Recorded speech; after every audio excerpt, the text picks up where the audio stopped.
mga kaewan. Meron akong panakot. Kasi kahapon, habang natutulog ako, ginulat ako ng ina ko.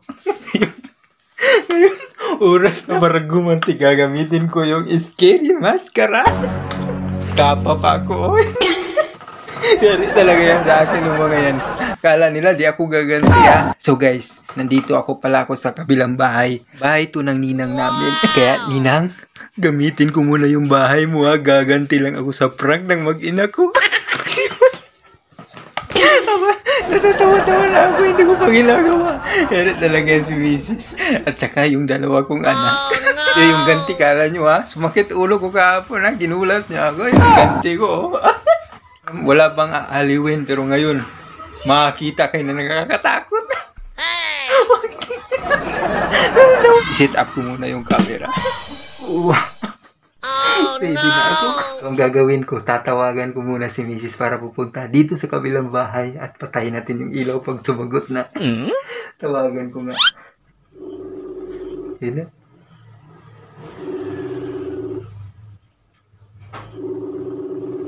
Tagal. Hello pa.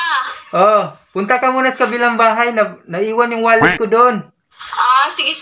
Sige, puntahan mo. Sige. Oh no. Tagal.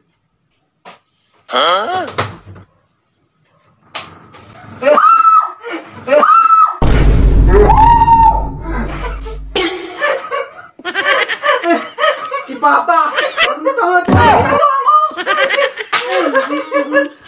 Makakalit tayo mula sa ulo sa'yo. Parang tanga dyan. Prank lang.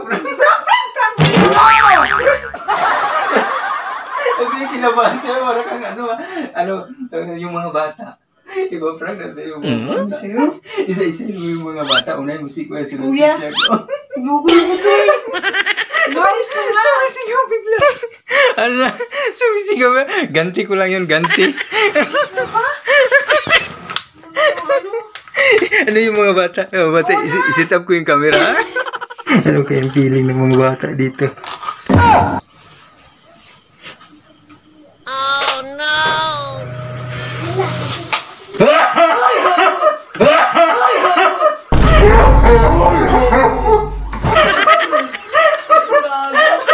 Sabi ka na. Nagulat ka na. Saan mo siya? Yan po. Ilak mo yan, ilak. Tapos patayin mo yung ilaw. Ibigay mo sa kanya susi. Ilak mo.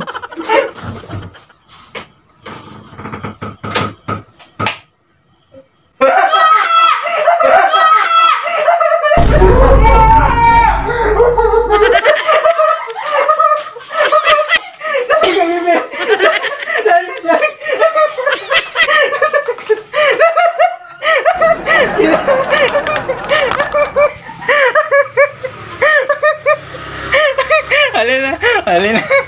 Gising ako.